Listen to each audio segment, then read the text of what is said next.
बिस्मिल्लाहिर्रहमानिर्रहीम। Second year, आज हम चैप्टर 13 इलेक्ट्रोमैग्नेटिज्म की असाइनमेंट सॉल्व करेंगे। फर्स्ट असाइनमेंट है, a long straight wire carries a current of 1 ampere. एक स्ट्रेट वायर है और उसमें से जो करंट गुजर रहा है वो 1 एम्पेयर का है। Find the magnitude of magnetic field at a distance 1 metre from it. उस वायर से 1 मीटर के डिस्टेंस पर मैग्नेटिक फील्ड कितनी है वो कैलकुलेट करनी है।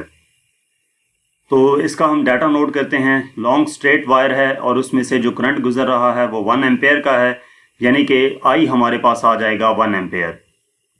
Find the magnitude of magnetic field. Magnetic field B calculate करनी है। डिस्टेंस यानी कि आर की वैल्यू हमारे पास 1 मीटर है। जो मैग्नेटिक फील्ड है वो सर्कुलर फॉर्म में होती है ना, तो सर्कल का जो रेडियस है वो 1 मीटर गिवन है। तो इसका सोल्यूशन देखते हैं। इस सोल्यूशन में हमें म्यू नॉट की वैल्यू, जो परमेबिलिटी ऑफ फ्री स्पेस है, 4 pi into 10⁻⁷ weber per ampere, ये कांस्टेंट होती है। ये आपको याद होनी चाहिए। ये इस न्यूमेरिकल में यूज होगी, तो इस वजह से डाटा में नोट कर लिया है। अब जब किसी वायर में से करंट गुजर रहा हो तो उसके गिर्द जो मैग्नेटिक फील्ड क्रिएट होती है, उस मैग्नेटिक फील्ड को कैलकुलेट करने के लिए जो फार्मूला है वो B equal to mu nought I over 2 pi R है। तो इसमें हम वैल्यूज पुट कर देंगे। B इक्वल आ जाएगा म्यू नॉट की वैल्यू 4 पाई इंटू 10⁻⁷, आई की वैल्यू 1 गिवन है, डिवाइडेड बाय 2 पाई इंटू 1। तो इसको सिंप्लीफाई करते हैं तो ये आंसर आ जाता है 2 इंटू 10⁻⁷ टेस्ला। मैग्नेटिक फील्ड का जो ऐसा यूनिट है वो टेस्ला होता है। ये 2 पाई से कैंसिल, 2 2s और 4, तो डायरेक्ट कैलकुलेटर यूज किए बगैर 2 इंटू 10⁻⁷ टेस्ला आपके पास इसका आंसर आ जाएगा। नेक्स्ट असाइनमेंट है, you are asked to design a solenoid that will give a magnetic field of 0.1 tesla. कि एक सोलिनॉइड डिजाइन करनी है जिसकी मैग्नेटिक फील्ड 0.1 टेस्ला होनी चाहिए। Yet the current must not exceed 10 ampere, और उस कॉइल में से जो करंट गुजरे वो 10 एम्पेयर का हो। Find the number of turns पर यूनिट लेंथ। जो कॉइल डिजाइन करनी है उसके नंबर ऑफ टर्न्स पर यूनिट लेंथ कितने होंगे, तो वो हमने कैलकुलेट करने हैं।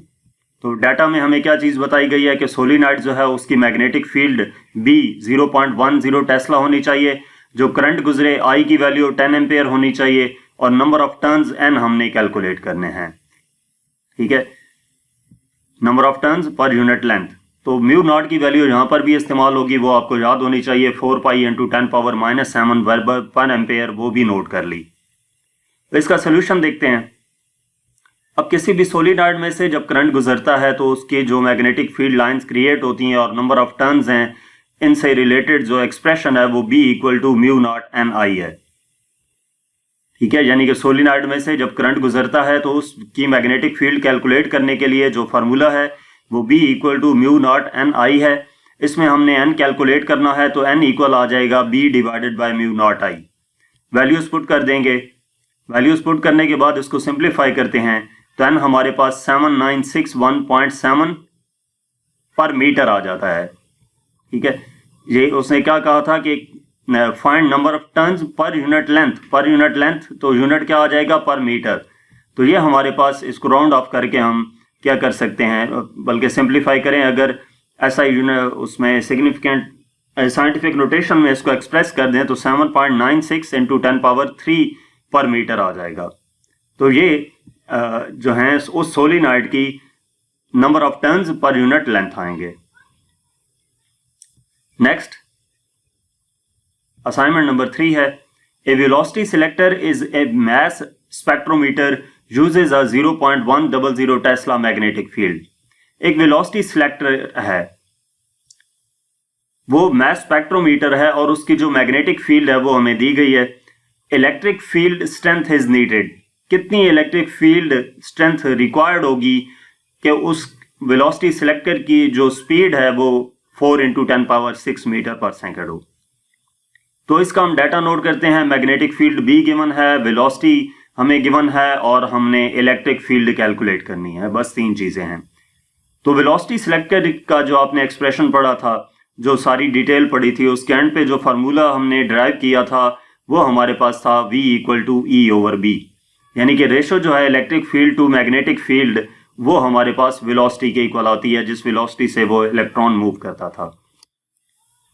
तो यहाँ पे V इक्वल आ गया E/B के, E कैलकुलेट करना है, E इक्वल आ जाएगा VB के, तो इसमें वैल्यूज पुट कर देंगे, सिंप्लीफाई करेंगे तो E की वैल्यू आ जाती है 4 × 10⁵ न्यूटन पर कूलम।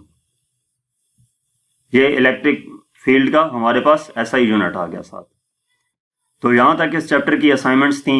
मजीद किसी भी चैप्टर की असाइनमेंट्स या एक्सरसाइज क्वेश्चंस देखने के लिए आप हमारा चैनल विजिट कर सकते हैं। इसके अलावा किसी भी सब्जेक्ट की ऑनलाइन या होम ट्यूशन पढ़ना चाहते हैं तो व्हाट्सएप पे कांटेक्ट कर सकते हैं। Thank you.